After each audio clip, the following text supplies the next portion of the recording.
Salut les gens et bienvenue dans ce nouvel épisode d'Octopus. Alors aujourd'hui c'est un épisode un peu spécial vu que c'est la reprise de l'Octopus Live que j'avais fait la semaine dernière. Alors cet Octopus Live c'était en fait pour répondre et reprendre les annonces que Google avait fait lors de son show. Vous avez le lien ici pour le show de Google. Donc je vous laisse tout de suite pour profiter de cet épisode d'Octopus Live.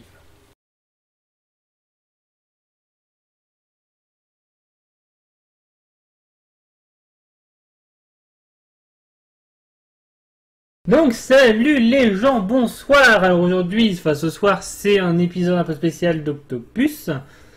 Ouais, c'est un live Octopus, donc c'est un épisode d'Octopus, épisode d'Octopus live. Du coup, comme vous l'avez vu sur le joli petit générique que j'ai un petit peu fait. Coucou Azels, coucou Alun, coucou Benano, je vais y arriver. Donc, et puis là ça va être épisode d'Octopus, et puis après on va continuer sur un stream du pif pour un jeu du pif. Mais bon. Là déjà je vous remets dans le contexte. La semaine dernière, Google nous a fait sa grand-messe journalistique pour nous annoncer justement qu'est-ce qu'ils vont nous faire de nouveau sous la nouvelle mouture d'Android. Qu'est-ce qu'on va avoir de nouveau en Android, qu'est-ce qu'on va avoir de nouveau aussi sur tout ce qui est en fait appareil, mobilité et un petit peu du web. J'y reviens un petit peu, je ne l'ai pas mis dans la présentation, mais j'y reviendrai si vous voulez que j'y revienne. Alors, je prépare la présentation. Et c'est parti. Voilà, il y a plein de trucs qui disparaissent n'importe comment, c'est pas très grave. Voilà, donc... Ça a planté. Heureusement que je me suis cassé le cul à faire des trucs bien.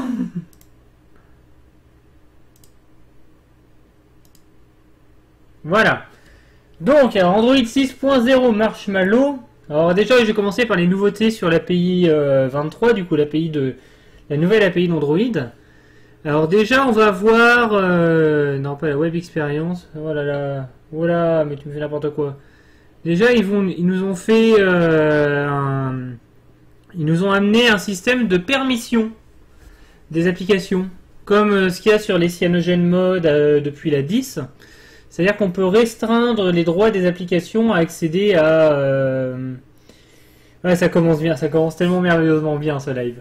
C'est un live en même temps, c'est normal. Donc, en fait, comme sur CyanogenMod 10, c'est-à-dire que maintenant vous pouvez nativement sur toutes les versions d'Android, donc, à partir de la 6, dire que telle appli n'a pas le droit d'accéder à votre localisation, telle appli n'a pas le droit d'accéder... à vos contacts, etc., etc. Ça, c'est très important. Ils étaient en retard là-dessus parce que Apple l'avait fait depuis très longtemps. Au final, ils ont fait du coup ça en suivant précisément ce qui avait été mis en place en CyanogenMod. C'est-à-dire que l'API qui gère ça donne la possibilité à l'application de savoir... L'application, c'est vrai que l'identité est devenue indispensable, mais après il y a d'autres trucs, il y a pas mal de trucs qui ont changé. Je vais pas rentrer trop dans les détails. Coucou Kimou. Donc voilà, l'application peut savoir si elle est en accès restreint. Alors ça veut dire que en fait c'est comme ce qui a été fait sur Android, c'est-à-dire qu'il y a ça envoie des objets vides et si l'application demande en fait est-ce que j'ai le droit, l'application peut savoir qu'elle a été bloquée et donc peut afficher un gros message espèce d'enfoiré, je veux savoir où t'habites moi, des trucs comme ça. Donc ça n'avait pas été utilisé jusqu'à maintenant vu qu'il n'y avait que la cyanogen et ses dérivés qui l'utilisaient, mais ça nous fait c'est quand même cool de pouvoir restreindre, et au moins comme ça vous pouvez savoir si une application refuse de fonctionner sans avoir accès à votre localisation fine. Vous pouvez savoir que cette application est une application enfoirée. Voilà, ça c'est dit. Donc ça c'est un truc très cool. Pour moi c'est vraiment le gros truc qu'ils ont ajouté. Donc les permissions des applications. Après ils ont aussi ajouté ce qu'ils ont appelé la Web Experience. En fait, dans Android, toutes les applications ont accès à un système de visualisation de pages web. Avant, ça s'appelait WebView, maintenant ça s'appelait Web Experience. Et en fait, le truc, c'est que maintenant, Ce bout de code, cette instance de navigateur qui s'ouvre dans des applications, ça va être une instance de Chrome. Alors à voir comment ça va être intégré, parce que on rappelle que Chrome n'est pas obligatoire sous Android. On peut avoir uniquement Chromium, voire on peut virer Chromium. Donc à voir comment ça va être mis en place pour les distributions Android qui n'incluront pas Chrome. C'est des cas particuliers, mais c'est quand même important. Mais par contre ça c'est cool parce que ça veut dire qu'on a un vrai navigateur et pas un truc ultra allégé, merdique et foireux. Parce que souvent, moi en tout cas j'ai le problème qui se pose, c'est quand j'ai un truc qui s'ouvre en WebView, ou un bout de code. Voilà, tu as tout compris Koaloon, un bout de code, voilà. Ouais, souvent quand j'ouvre des pages dans le WebView, elles s'affichent mal, c'est la merde, je dois forcer la ouverture dans Firefox. Donc là, a priori, ça va être plus simple, ça va être simplifié, ça va être plus personnalisable aussi au niveau des applications, donc ça c'est assez cool. Alors l'API intègre aussi le lecteur d'empreintes. Alors ça on y reviendra, mais du coup, jusqu'à maintenant, il y avait quelques téléphones qui avaient un lecteur d'empreintes intégré, qui était, voilà, mais c'était le constructeur qui a rajouté une surcouche pour lecteur d'empreintes. Donc maintenant, un Android basique, un Android pur, a accès à une API pour le lecteur d'empreintes. C'est super important parce que, en fait, déjà aux États-Unis, c'est en train de se déployer, c'est tous les systèmes de paiement via le téléphone, et en fait le lecteur d'empreinte est vu comme une sécurité supplémentaire. Donc ça c'est quelque chose quand même d'assez cool, que l'API du lecteur d'empreinte soit intégrée. En tout cas pour ce qui est de l'avenir du smartphone, c'est quelque chose qui va vraiment être s'avérer nécessaire et très très très utile. Ensuite ils ont aussi ajouté ce qu'ils appellent, ils ont modifié l'uplink. C'est l'ouverture des liens. Parce que dans un smartphone, quand on ouvre par exemple un lien YouTube, un lien qui envoie vers YouTube, le téléphone peut l'ouvrir avec l'application YouTube directement et pas par le navigateur qui est pas fait pour. Et donc là, c'est quelque chose qui va être optimisé de ce côté-là, qui va permettre de mieux configurer, d'avoir un meilleur contrôle normalement. C'est vrai que là, pour l'instant, des fois, ça merde. Donc on peut espérer qu'avec l'uplink, ça merdera moins. Voilà, faut dire ce qui est. Alors si vous avez des questions sur le chat pour ce que je vous dis, autrement ça risque d'être une liste de features et on en discutera après là-dessus, il n'y a pas de problème. Et donc voilà, donc ça c'est l'uplink. Ensuite ils ont intégré aussi ce qu'ils ont appelé le dose pour je me couche en gros. Et un système de stand-by pour les applications. Alors le système de stand-by, c'est précisément ce que fait Greenify, en fait. Sauf que là, c'est intégré au niveau du système, donc c'est un peu plus propre que ce que propose Greenify. Alors Greenify, j'en ai parlé dans l'épisode d'Octopus sur comment économiser sa batterie. Donc je vous invite à retourner voir cet épisode après le live si vous voulez voir justement ce qu'est Greenify. En gros, c'est pour économiser de la batterie, ça permet de mettre en veille des applications quand le téléphone est lui-même en veille, et donc d'économiser de la batterie, d'économiser beaucoup de batterie normalement.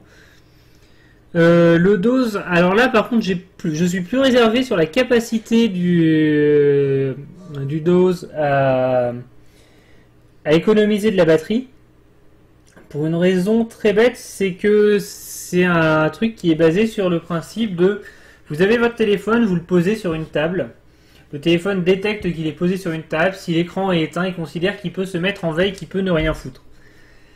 Alors moi je trouve ça déjà assez merdique, dans le sens où c'est cool, mais moi quand je mets mon téléphone sur la table, c'est que j'attends une notif. Donc s'il se met en veille, on va pas être copains, très clairement. Et l'autre truc, c'est que pour savoir que le téléphone est posé sur une table, là-dessus il n'y a pas 36 solutions, il faut que tous les capteurs, notamment l'accéléromètre, le gyroscope, soient surveillés en permanence. Et ça bouffe de la batterie. Voilà, je pense que c'est le genre de truc à désactiver aussi, Kimou. C'est exactement ça.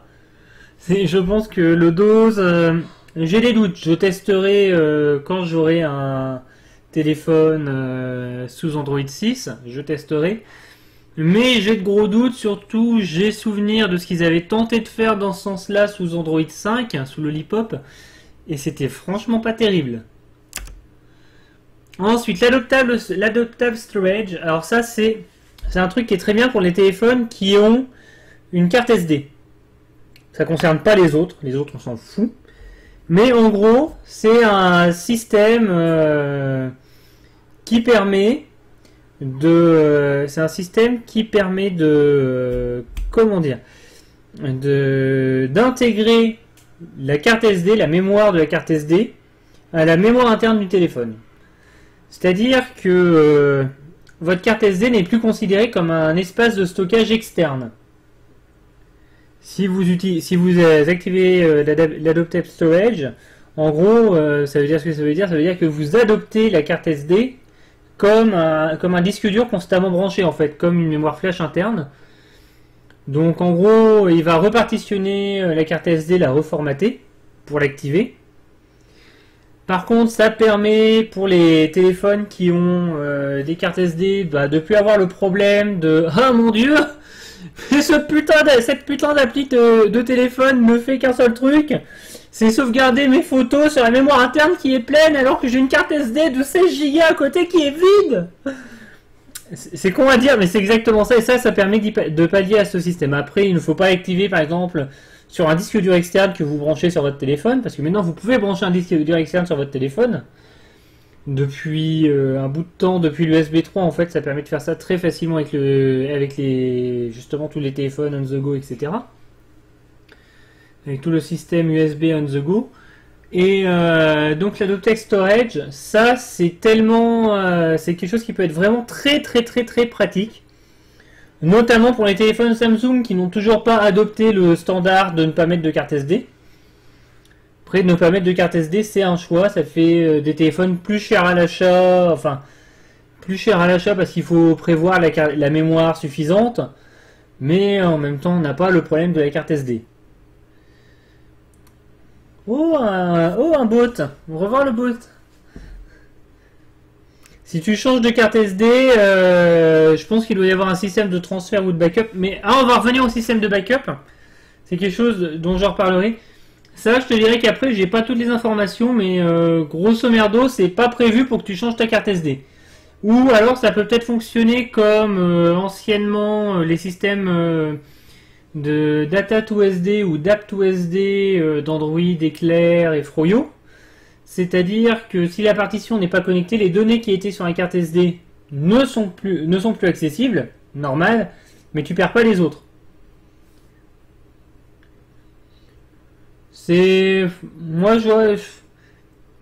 J'avoue, avec l'Adoptable Storage, la carte SD a l'intérêt de revenir.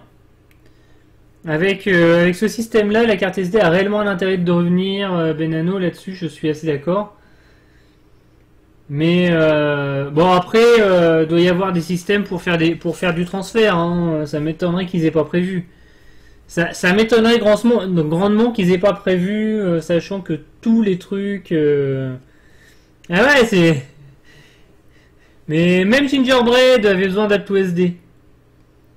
Même cette saloperie nous a tenu jusqu'à Android 4. Niveau perf, c'est pas forcément équivalent. Généralement, le stockage sur la carte SD est inférieur. Après, ça dépend de la carte SD que tu as. En fait, tu verras que les cartes SD ont une classe qui va. Bon, maintenant, tu ne trouves plus de la classe 2. Mais en gros, qui va de 8 à 10. Et en fait, la classe, c'est la vitesse à laquelle la carte SD peut transférer des données. Je crois que ça va même jusqu'à 12 parfois maintenant. Et donc, en gros, si tu veux utiliser l'Adoptable Storage, là, t'as pas le choix. Faut que tu tapes sur de la carte SD catégorie 10 ou plus. Android 4, c'est vrai que c'est une grosse étape. Là-dessus, ça c'est clair. On pourra revenir sur toutes les questions plus tard. Alors, ils ont aussi fait des changements au niveau du copier-coller. Le copier-coller, alors comme vous pouvez voir sur le petit screenshot, le copier-coller en fait reprend un peu l'apparence qu'il a eu fut un temps, c'est-à-dire d'un petit pop-up qui se met au-dessus. Simplement maintenant ça permet de copier-coller couper. Donc je fais assez normal. C'est aussi un menu qui va être contextuel, qui va être contextualisé. Si vous êtes dans un éditeur de texte, enfin dans un truc où vous pouvez mettre des liens, il va vous proposer de mettre un lien. Si vous sélectionnez une adresse, il va vous proposer de naviguer vers cette adresse, de vous emmener, de vous la montrer sur le GPS. Si vous cliquez sur un lien, il va vous proposer de partager le lien. Donc une grosse amélioration du copier-coller, c'est pas une simple modification d'apparence, ils ont aussi ajouté beaucoup de fonctions au copier-coller. En gros, avec la sélection de texte, maintenant, on a l'équivalent de ce qu'on peut avoir en clic droit sur un système, sur un PC par exemple. Donc c'est assez bien foutu, c'est une bonne idée. Alors, autre très très bonne idée, et ça c'est les gens qui font du professionnel sur Android qui vont aimer ça. Ils ont créé Android for Work. Android for Work, c'est quoi?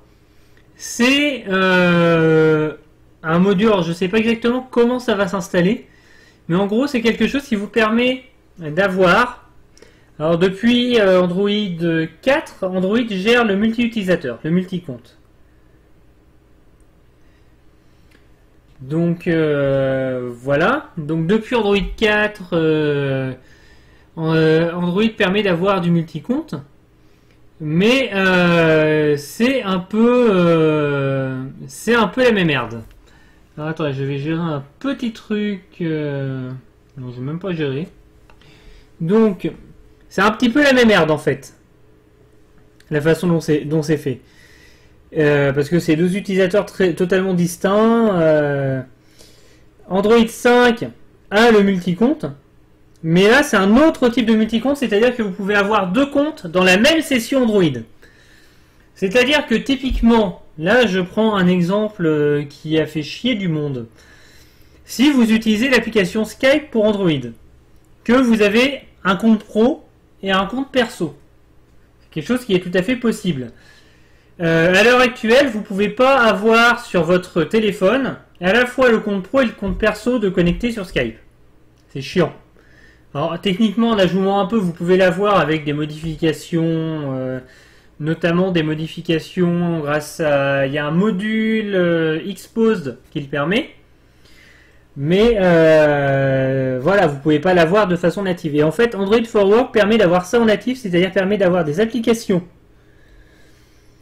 configurées, gérées par un tiers éventuellement, c'est-à-dire que vous pouvez avoir un administrateur du compte professionnel qui va pouvoir ajouter et supprimer des applications du compte professionnel et les configurer. Ça va se faire de façon native, enfin transparente sur votre téléphone.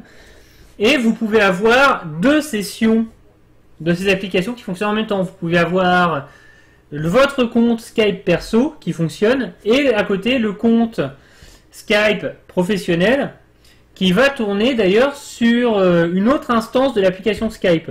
Deux instances réellement différenciées. C'est un autre utilisateur mais qui fonctionne dans la même session. C'est-à-dire que vous n'avez plus besoin de basculer d'un utilisateur à l'autre pour changer les sessions. Et ça, c'est quelque chose qui est très très bien. Là, c'est Google montre qui veut s'ouvrir vraiment sur de l'Android professionnel. Donc c'est vraiment quelque chose de cool. Voilà, c'est une grosse amélioration. Après, c'est vrai que tout le monde n'a pas ce genre d'usage, mais c'est vraiment un gros truc. Alors l'autre truc, alors ça, mais merci Google de l'avoir enfin intégré. Ça fait quelques temps que CyanogenMod, je parle beaucoup de CyanogenMod, mais il y a beaucoup des améliorations qu'on voit sur une version Android qui ont été mises en place dans une CyanogenMod. J'y arrivais. Et donc ça fait un petit bout de temps que CyanogenMod commence à proposer un bébé, un embryon de système d'automatisation pour les profils. C'est-à-dire que CyanogenMod a un système de profil très très propre qui permet de régler la 3G, les sonneries, la vibration, le Wi-Fi, le Bluetooth, tout ça de façon assez simple. En gros, c'est des profils qui vont tout de suite tout activer. Alors là, les profils natifs sur Android, c'est exactement ça. Mais c'est bien qu'ils le fassent. C'est logique, mais surtout, c'est bien. Parce que tout le monde ne le ferait pas. Donc là, ça touche que les notifications et le mode silencieux, en gros. Que les alarmes et les notifications. Et en gros, vous pouvez automatiser les profils. Alors pour passer sur des profils à certaines heures, sur certains événements du calendrier, par exemple, vous pouvez dire, là j'ai mis dans mon agenda que je vais chez le médecin à telle heure, tel jour à telle heure. Quand j'ai un rendez-vous sur mon agenda, le téléphone se met en silencieux. Ça fait que quand vous allez chez le médecin, votre téléphone se mettra tout seul en silencieux. Enfin moi c'est quelque chose que je trouve très pratique. Alors c'était faisable avant mais avec plein d'applications et maintenant ça va être natif. Donc ça va pas être parfait, c'est encore au stade embryonnaire, mais c'est déjà un très très bon début au niveau de l'automatisation des profils. Donc ça c'est assez cool. Ensuite Direct Share. Alors Direct Share c'est une autre nouvelle feature. Jusqu'à maintenant, en fait, le système de partage sur Android permettait de partager à une application. Et maintenant, DirectShare va permettre de partager à des contacts directement. C'est-à-dire que vous avez la liste des applications pour dire bon bah je vais envoyer ça par mail, etc. Mais vous avez aussi le contact pour dire je vais envoyer ça directement à Toto.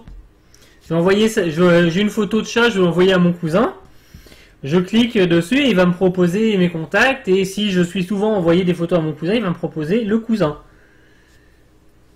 Ça peut totalement exister, hein, Kimou. Ah non, qui refuse quand t'es au cinéma, ça pas encore. Pas encore. Un jour peut-être. Un jour peut-être. Non, ce qui est déjà un truc qui force le mode silencieux quand t'es au cinéma, ce serait bien. Rien que ça, je m'en contenterais. Le mode silencieux obligatoire sur tous les téléphones, mais genre tu rentres, Android fait ah tu es au cinéma, je me mets en silencieux, tu ne peux rien faire. Ce serait cool. Mais bon, on n'est pas. En même temps, ça aurait ses problèmes. Alors, bah justement, il va te l'envoyer. Alors, selon la façon dont l'application est codée, il va l'envoyer par ta voix de contact. Alors, a priori, là c'est de l'a priori, j'ai pas mis les doigts dessus. Il va te proposer la voie de contact que tu utilises le plus souvent avec la personne. C'est-à-dire que si tu as Skype, que Skype a accès à tes contacts, Skype enregistre. En fait, il enregistre tous les contacts Skype dans le gros carnet de contacts. Et donc, Google DirectShare va avoir accès à Skype. Twitter fait pareil. Donc tu pourras aussi avoir accès à partager par Twitter, etc. Et donc ça va être en fait pour toutes les applications bien configurées, je dirais. Putain, ça fait bizarre de dire que Skype est bien foutu sur un point, mais en gros, toutes les applications qui rajoutent des contacts vont pouvoir être éligibles à DirectShare. Et ça, c'est aussi quelque chose de vachement cool. Donc ça, c'est un petit peu tout ce qu'il y a de nouveau dans le cœur d'Android. Au niveau du cœur d'Android, c'est un petit peu tout ce que j'ai vraiment noté en grosse nouveauté. Après, il y a toujours patate de mise à jour de sécurité et compagnie. Mais ils ont aussi mis des nouveautés dans ce qui touche à Google. Dans ce qui touche uniquement à Google. Donc notamment le launcher. Le launcher, alors ça vous avez déjà pu voir apparaître ça si vous utilisez Google Now comme launcher. Enfin, le lanceur Google, je ne me souviens jamais comment il l'appelle parce qu'il le change de nom toutes les 2 semaines. Mais en gros, le sélecteur d'applications, le petit truc qui vous permet de choisir parmi toutes les applications que vous avez, intègre désormais une barre de recherche. Alors quand vous avez plein d'applications, vous pouvez taper le nom de l'application pour la retrouver plus facilement. Ça, je vois pas trop l'utilité dans le cadre d'un téléphone. Dans le cadre du Pixel C, je vois l'utilité. Mais on reviendra sur le Pixel C plus tard, j'en reparlerai.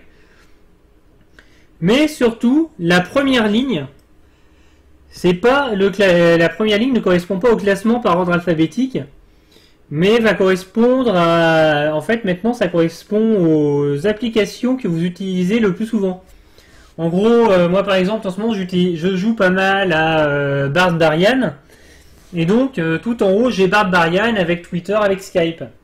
Dans les 4 applications qui font la première ligne.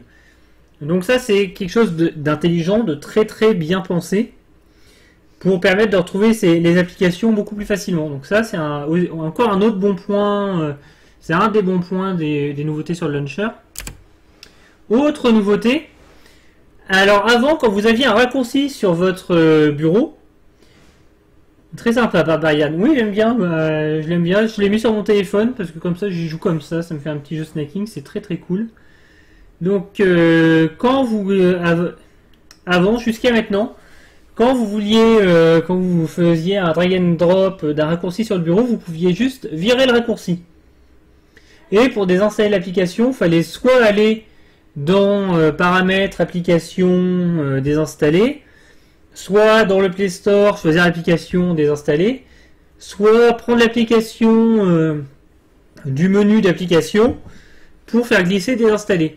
Maintenant, vous pouvez désinstaller directement via un raccourci. Alors ça semble assez bête, mais pour moi qui installe souvent des applications pour les tester, alors Barbarian, je te donnerai les liens tout à l'heure si tu veux, Benano. C'est un petit jeu très sympathique qui est sur Android et sur Steam. Donc, je reviens très vite dessus. Donc, maintenant, alors ça c'est très con, mais quand on installe une application, qu'on voit que l'application ne fait pas ce qu'on veut, ben maintenant on peut la désinstaller du raccourci qui s'est mis tout seul sur le bureau. Alors maintenant j'attends l'option de arrête de me mettre des raccourcis sur le bureau s'il te plaît, merci. Il l'avait fait à une époque cette option et j'aimerais bien qu'il la remette parce que j'en ai marre d'avoir un raccourci de plus dès que j'installe une appli. Alors autre truc, donc ça on en a parlé justement, ils ont modifié le système de sauvegarde en fait. Ils l'ont renommé, alors maintenant ça s'appelle Google Backup. Et alors avant ça sauvegardait le Bluetooth, enfin ça sauvegardait les paramètres du Wi-Fi, la liste des applications, mais c'était un petit peu tout. Maintenant, Google Backup va vous permettre de sauvegarder les données de vos applications. C'est-à-dire que vous avez votre compte Twitter. Il va se sauvegarder. Si vous activez Google Backup, ça va être sauvegardé de façon automatisée. Vous pouvez stocker jusqu'à, j'ai marqué 20, mais il me semble que c'est 25 mégaoctets par application offert. Après, ça va remplir votre compte Google Drive. Donc là, vous avez aussi la marge avec Google Drive. Et surtout, ouais, je sais, mais j'aime bien Google No pour d'autres raisons en fait.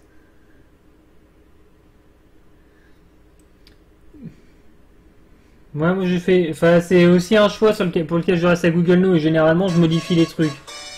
Ah, j'ai oublié de mettre mon téléphone en silencieux. Parce que justement c'est à cause de toutes les modifications qu'ils ont faites que l'automatisation marche plus pour l'instant. Ah.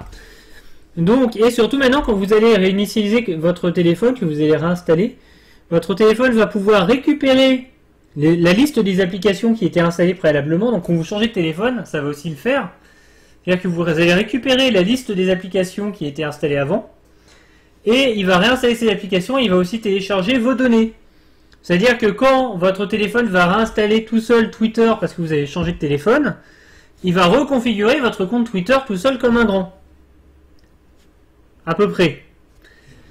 Alors c'est pratique, il faut savoir que ça va sauvegarder juste des données chiffrées, donc ça devrait être bon. D'un point de vue sécurité, ça devrait le faire. De toute façon, c'est pas accessible par quelqu'un qui n'a pas accès au compte Google. Donc, alors pour les comptes, j'espère qu'on peut désactiver la sauvegarde des comptes, justement pour les questions de stockage de mots de passe. J'ai pas envie que Google ait accès à mon mot de passe, enfin à mes clés d'accès aux applications de type Twitter et compagnie. Mais pour des applications plus basiques, du style juste la configuration que j'ai pour mon appareil photo, pour mon appli d'appareil photo, c'est vachement cool. Voilà. Donc ça fait partie des bonnes surprises, c'est que Google prend enfin vraiment en compte la sauvegarde. Il prend en compte le fait que sauvegarder est quelque chose d'important pour les données d'un smartphone. Donc c'est aussi le glas du coup de Titanium Backup qui était déjà un petit peu moribond. Mais là ça sonne vraiment son glas définitif, je pense. Alors autre truc, donc là on arrive à Google Now. Plein de nouveautés sur Google Now. Google a vraiment énormément bossé sur Google Now. Notamment, ils ont intégré No on Tap. Alors, No on Tap, heureusement, c'est quelque chose qui est désactivable. Fort heureusement.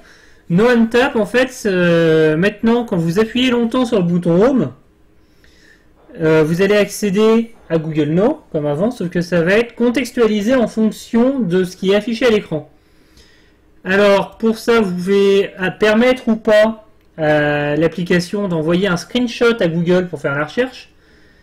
Et autrement, les applications fournissent des métadonnées en fait à une API qui va permettre justement d'utiliser le fameux No on Tap. Donc là, par exemple, on voit un bel exemple de recherche, c'est-à-dire qu'on a un article qui nous parle des banques qui travaillent sur le Bitcoin. Donc No on Tap va vous permettre de faire des recherches sur le Bitcoin. Il a remarqué qu'il y avait un truc qui parlait de El Capitan, donc il va chercher El Capitan sur Google, il vous propose d'aller faire une recherche là-dessus. Ça parle de la Commonwealth Bank à un endroit, donc il l'a fait apparaître, etc., etc. Donc tout ça pour au final pouvoir faire facilement des recherches contextualisées sans avoir à passer par du copier-coller ou sans avoir à mémoriser des informations. Donc alors c'est Google Now. Donc n'oubliez pas, si vous ne payez pas pour un service, c'est que vous êtes le produit. Donc ça veut dire que grâce à ça, si vous l'activez, Google va fliquer encore plus ce que vous faites dans votre smartphone. Fort heureusement, comme c'est Google Now, vous notez que je ne l'ai pas mis dans l'API Android, c'est quelque chose que vous n'êtes pas obligé d'installer.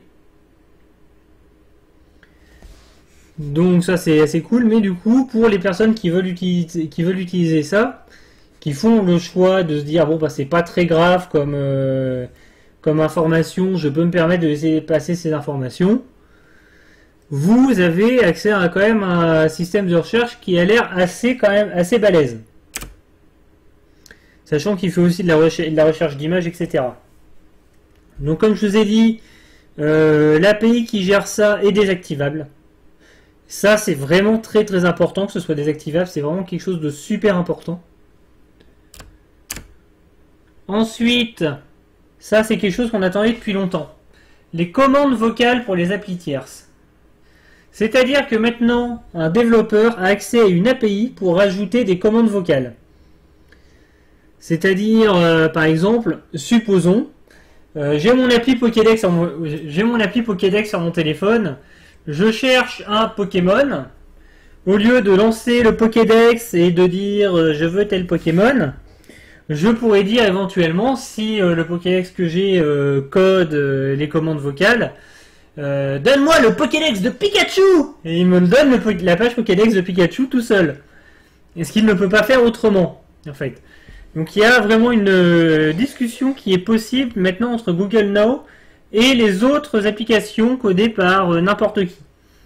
Et ça c'est génial parce que du coup ça fait que n'importe quelle appli de réveil peut être configurée facilement par Google Now. Enfin voilà, en gros il y a un intérêt, par exemple maintenant on pourra envoyer des messages via Skype. Par Google Now c'est envoie un message à machin par Skype. C'est où on envoie un message Skype et Skype va demander à qui, on répond à qui, etc. Donc ça c'est vraiment c'est quelque chose de vachement bien foutu. Et le dernier truc. Ah ouais non mais. Ah non mais. Du Pokédex. Ah non mais totalement. Mais totalement, mais je vois pas l'intérêt de ce truc si c'est pas pour un Pokédex, voyons. Et ensuite, alors l'appli Hotword. Enfin, l'API Hotword passe la main à l'application en cours. Ça veut dire quoi? Ça veut dire qu'avant, quand vous disiez OK Google à votre téléphone, si vous avez Google Now installé toujours, il lançait la recherche. Maintenant, si vous dites OK Google à votre téléphone, il va lancer la recherche, il va lancer la reconnaissance vocale. Simplement, il va commencer par demander à l'application en cours de faire la recherche. C'est-à-dire que vous êtes par exemple, vous êtes sur Google Maps. OK Google, trouve-moi une station-service. Enfin, OK Google Paris par exemple. Là, il va faire OK Google. Il écoute, il entend Paris. L'application en cours c'est Maps. Maps va aller chercher Paris. Et donc va vous afficher Paris sur la carte. Donc ça c'est bien parce qu'avant il passait par la recherche. Et donc des fois ça pouvait être très chiant. Parce que du coup, pour aller à Paris, si vous étiez déjà sur Google Maps et que voilà, que vous vouliez aller quelque part, que vous faites des haltes, etc. pour changer le truc, vous deviez faire OK Google, vous donniez le mot-clé, alors aller à, et puis donner l'adresse, etc. Là, vous aurez juste à faire OK Google et juste donner l'adresse. Ça semble pas grand-chose, mais c'est important. Donc ça, c'est un petit peu tout pour les nouveautés Android pur. Maintenant, on va passer au Nexus. Alors, les Nexus, c'est quoi? C'est les smartphones de Google. On a deux nouveaux Nexus cette année. On a le Nexus 6P, qui est construit par Huawei. Je ne sais pas comment on prononce, mais bon, voilà. Qui a un écran de 7 pouces en résolution de psychopathe intersidéral. Et vraiment de psychopathe intersidéral, hein, pour le coup. La caméra arrière fait 12,3 mégapixels, alors c'est pas énorme. Mais par contre, la vidéo filme en 4K à 60 images secondes. Et ça, c'est le truc, mais totalement cinglé. Vous avez un mode rafale à 240 images par seconde. En prise de photo. C'est énorme. Ça permet de faire des ralentis avec son smartphone, ça c'est cool. Bon après, le processeur passe en processeur, il passe sur un quad-core. Le stockage pour les MC6P commence à 32 Go. Pour 450 € le 32 Go ou environ un truc comme ça. Le chargeur passe en USB type C.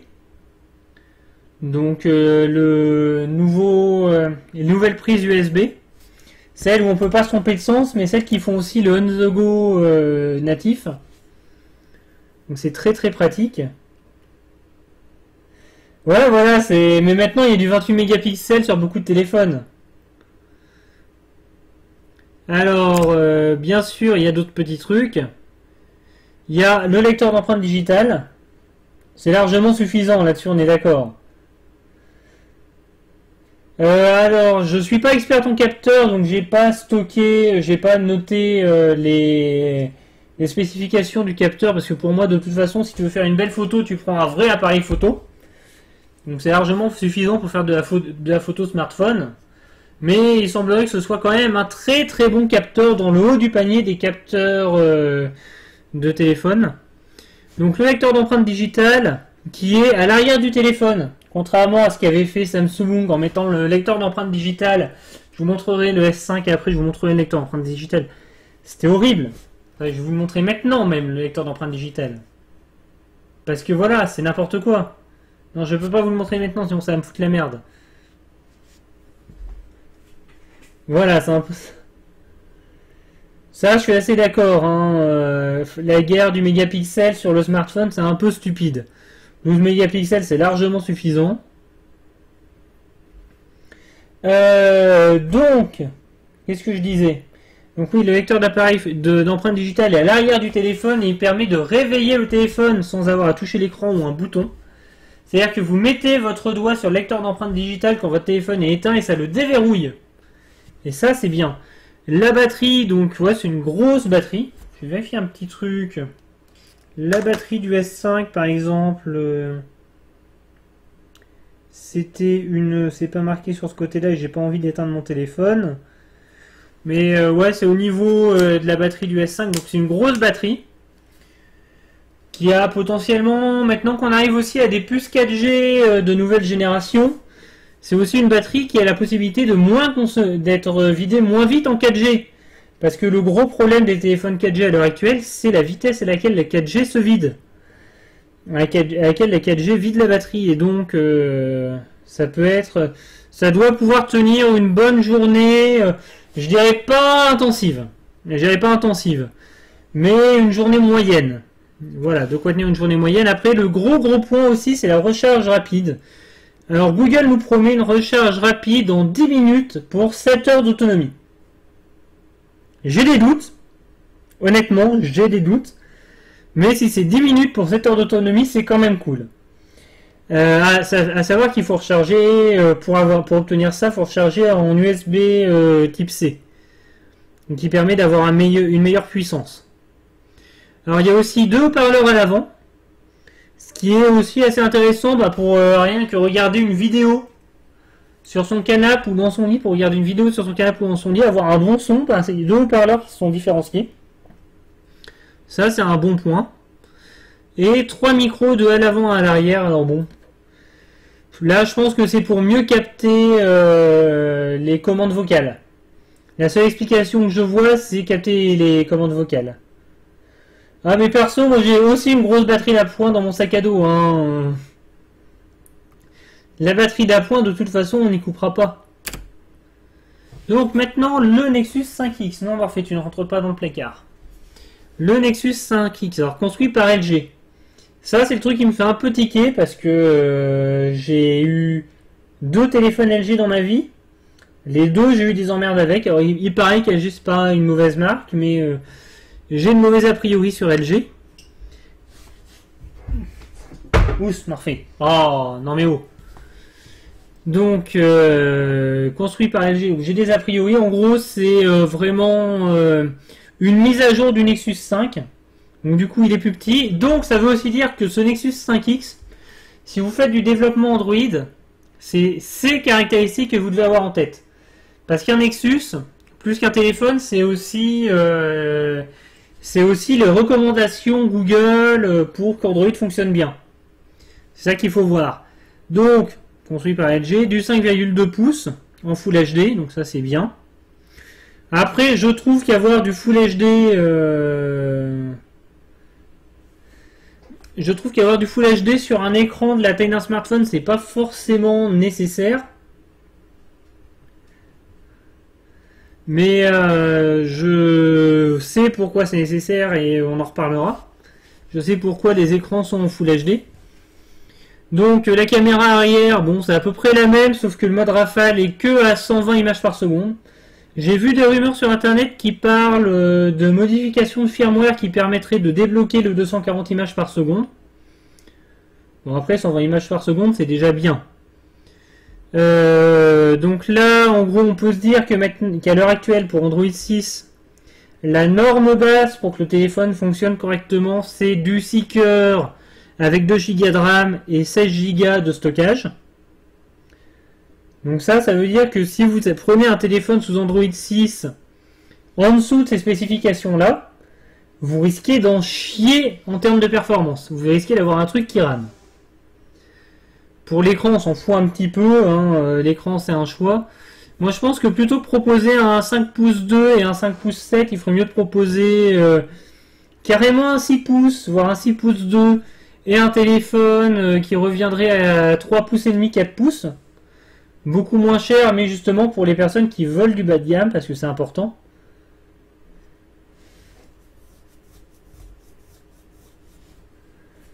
Ah oui, non, mais c'est... En fait, l'utilité va venir après. Alors bon, là on a la même chose, une batterie de 1700 mAh. Il me semble que c'est ce qu'on trouve dans le S5, mais j'ai peur de dire une connerie. Par contre, là on voit que la recharge rapide qui est promise est moins importante. Hein, c'est 10 minutes pour 3h30 d'autonomie. Je sais pas trop pourquoi, mais après les spécifications sont quand même très proches. Donc ça c'est les téléphones que Google a annoncé. Ils ont aussi annoncé autre chose. Le Pixel C. Alors le Pixel C, ça va être en gros la relève des Chromebooks. En gros, Google a prévu de faire fusionner les tablettes et les Chromebooks. Enfin, c'est vraiment à ça que ça ressemble. Donc c'est une tablette qui fonctionne sous Android 6. En fait, le clavier est séparé, c'est un clavier Bluetooth qui va se recharger par la tablette, par induction quand vous collez l'écran, enfin la tablette le clavier à la tablette. Donc ça c'est bien. Je vais revenir un tout petit peu après, Benamo. C'est prévu, je vais vous expliquer pourquoi. Donc un clavier Bluetooth que vous n'aurez pas besoin de recharger vu qu'il se recharge quand en gros vous refermez votre bousin. La tablette et le clavier sont vendus séparément pour un tout aux alentours de 600 € de mémoire. C'est un peu cher, c'est pas encore sorti. Donc c'est un écran 10 pouces et demi avec une résolution, je crois que c'est du Quad HD à ce niveau-là, mais je suis même pas sûr. Une résolution totalement énorme. Un processeur Tegra X1. Donc un gros processeur avec une grosse capacité de calcul graphique. 3 Go de RAM, du stockage 32 ou 64 Go. Vous notez que celui-là ne monte pas à 128. Et donc toujours les ports USB 3 pour recharger, pour pouvoir brancher un disque dur externe ou n'importe quoi. Vous pouvez même brancher une souris, si vous voulez. Donc, Chromecast. Alors là-dessus, c'est pour ça qu'en fait que les téléphones ont besoin de HD. C'est pas pour Chromecast en général, c'est que tous les téléphones à l'heure actuelle sont capables de caster leur écran, soit via un Chromecast, soit via un adaptateur HDMI. Et donc, pour simplifier le fait d'envoyer l'écran, le téléphone fonctionne de façon native à la résolution de l'écran haute. C'est-à-dire que mon Galaxy S5, il tourne en Full HD, pour que quand je le branche à un écran, il n'y ait pas de problème de redimensionnement, etc. Que les deux aient le même nombre de pixels. Que l'écran de mon téléphone et que ma télé ait le même nombre de pixels. Et ça, c'est la raison pour laquelle les téléphones affichent du Full HD, à mon avis. C'est simplement pour simplifier le clonage d'écran. C'est bêtement ça. Et donc le Chromecast, le nouveau Chromecast qui a été annoncé. Alors c'est juste une mise à jour du Chromecast actuel qui sera vendu au même prix. Donc un nouveau design, Google nous le vend comme étant un design fait pour être transporté, etc. Donc ça se connecte toujours en Wi-Fi. Maintenant il demande une alimentation de 1 ampère. À savoir que ce Chromecast contient 3 antennes Wi-Fi et va utiliser seulement celle qui reçoit le mieux le Wi-Fi.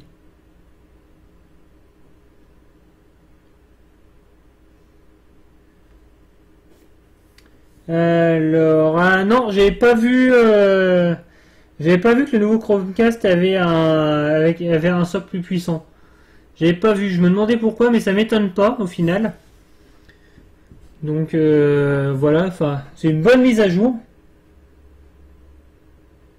Voilà, c'est mieux d'avoir un téléphone Full HD que des résolutions what the fuck. Ça, c'est clair. Donc, alors, la grosse nouveauté du Chromecast. Et là, je le dis, c'est une nouveauté qui est géniale. En faisant ça, Google dit, on peut faire une console avec un smartphone. C'est clairement ce qu'ils annoncent. On passe sur la nouvelle appli Chromecast qui permet de trouver facilement ce qu'on cherche en affichant à la fois les vidéos sur YouTube, les vidéos sur Netflix, etc. On s'en fout un peu. Cet accessoire, c'est surtout la possibilité d'utiliser le Chromecast comme un deuxième affichage pour les développeurs. Qu'est-ce que ça veut dire?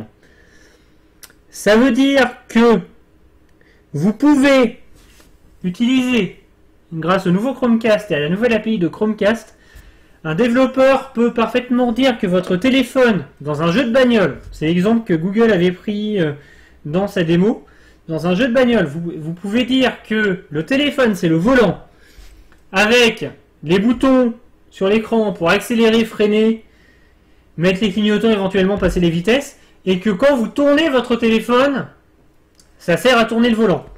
Vous avez ces indications-là d'afficher sur votre téléphone. Et votre téléphone, en parallèle, est capable, grâce à la nouvelle API, de calculer et d'afficher sur la télé, avec un lag minimum, heureusement, de calculer et d'afficher sur la télé la course de voiture à laquelle vous jouez. C'est-à-dire que votre tablette ou votre smartphone devient un petit peu le Wii U Gamepad de votre Chromecast.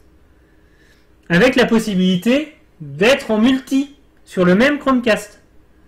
C'est-à-dire que vous pouvez être, ça en tout cas ils l'ont montré dans leur démo, vous pouvez être à deux téléphones sur le même Chromecast pour pour un jeu de course en écran partagé.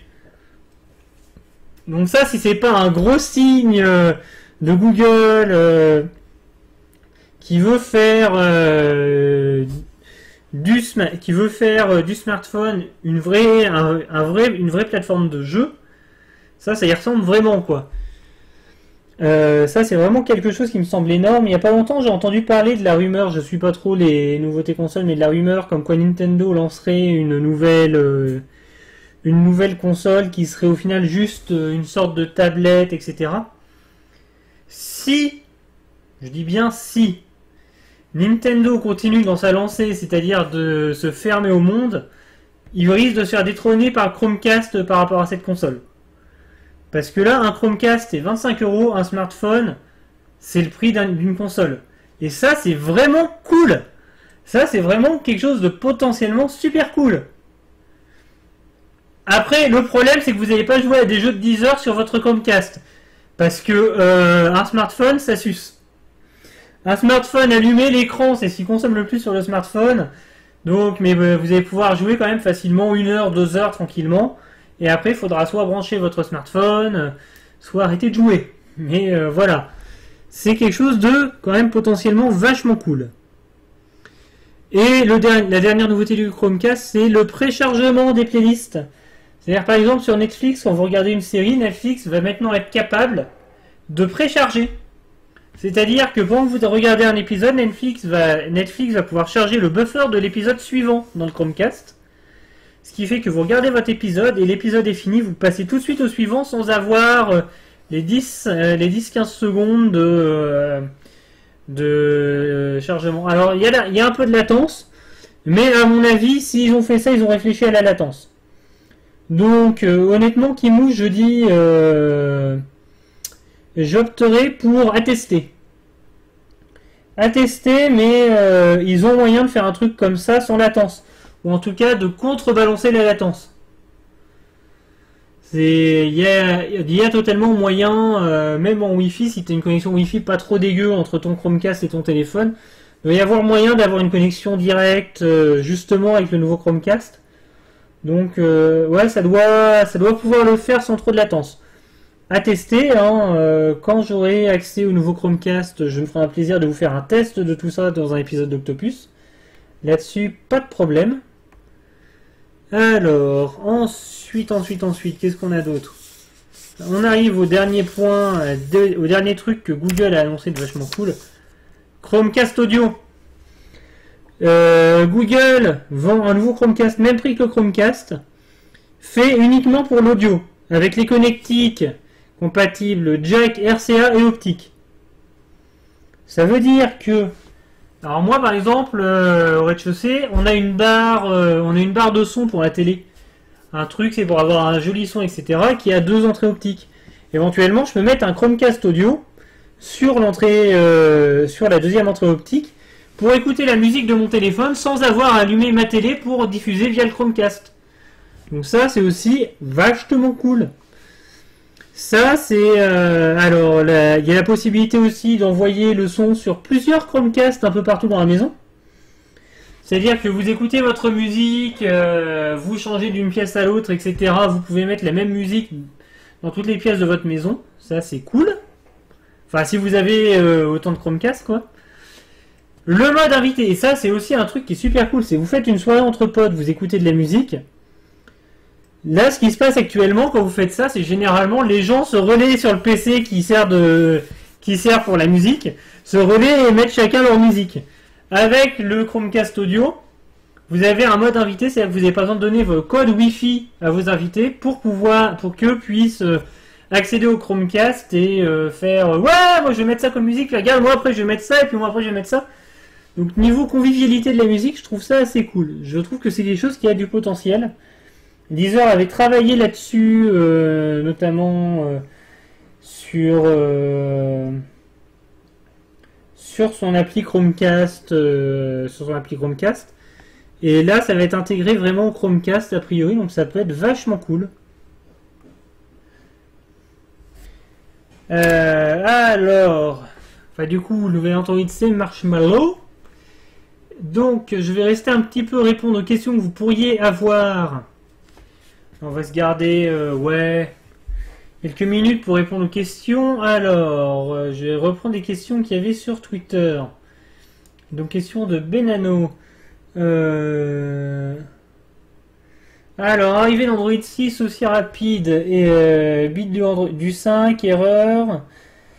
Alors, on a eu le 4 longtemps, mais c'est parce que le 4 a duré, en fait, la version 4 a duré sur 3 générations d'Android. Alors que là, en gros, ce que Google fait, en fait, je pense que ce que Google fait maintenant, c'est qu'ils suivent le truc à la mode, c'est-à-dire de ne pas forcément attendre une modification majeure pour changer de numéro majeur. C'est-à-dire que pendant très longtemps, Google, ce que Google faisait avec Android, c'est qu'il modifiait les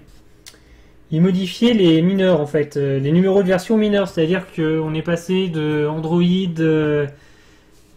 c'était Android Donut, Android 1.5 Donut à 1.6 Éclair. Voilà. Pour Ice Cream Sandwich, en fait sur la 4 on a fait Ice Cream Sandwich, on a fait Jelly Bean, on a fait Kit Kat en Android 4. Il y a eu 3 versions en Android 4. Android 5 a été une modification majeure de l'API, donc ils ont changé. Et là le truc c'est qu'il y a peut-être une course en numéro de version, et en tout cas d'un point de vue commercial, c'est beaucoup plus compréhensible pour le consommateur de dire c'est une nouvelle version d'Android, elle a un nouveau numéro. Et en gros, ils l'ont appelé Android 6 parce que il vient après le 5. Et à mon avis, ils ont décidé de laisser tomber la numérotation mineure en termes de version pour les releases d'Android tous les ans.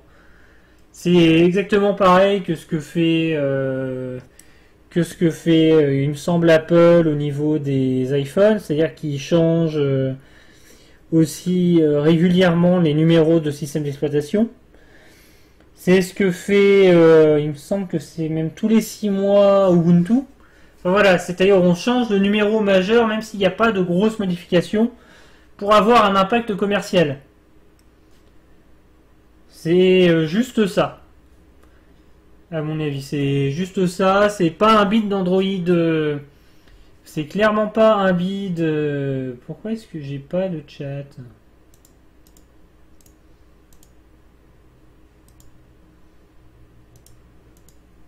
Voilà, on va remettre le chat, s'il te plaît. Voilà, c'est mieux. Salut Tisha! Salut Tisha! Donc, voilà, autre question. Il me semble que... Julie avait des questions, mais elle les a pas posées sur le 36 Cardona Poult, mais sur la taille des smartphones qui maintenant se règle autour du 5 pouces. En fait, il y a toujours une grosse demande de smartphones en dessous de 5 pouces. Donc, il y a toujours une production de smartphones en dessous de 5 pouces, mais tous les flagships sont produits en 5, 6, voire 7 pouces. Donc, voilà, c'est juste ça. Voilà, c'est juste pour ces questions-là. Donc, je ne sais pas si vous avez d'autres questions par rapport à Android. Je vais vous laisser quelques minutes pour voir si vous avez d'autres questions. Autrement, on va passer au stream du PIF sur un jeu du PIF. Et bien sûr, vous retrouverez tout ce petit stream en direct. Vous le retrouverez sorti, je pense, dans la semaine en replay sur YouTube. Bah, moi, en fait, le truc, c'est un peu gros pour mes poches, mais c'est très bien pour mon utilisation, le 6 pouces. 5 pouces, en fait, c'est ça. Oui, c'est ce que je vous disais. Le lecteur d'empreinte du S5, il est là. C'est chiant. Le lecteur d'empreinte des nouveaux Nexus, il va être là. Beaucoup plus pratique. Et surtout, c'est pas un truc sur lequel on doit faire glisser le doigt, c'est un truc sur lequel on pose son doigt. Le lecteur d'empreinte promet d'être beaucoup plus pratique.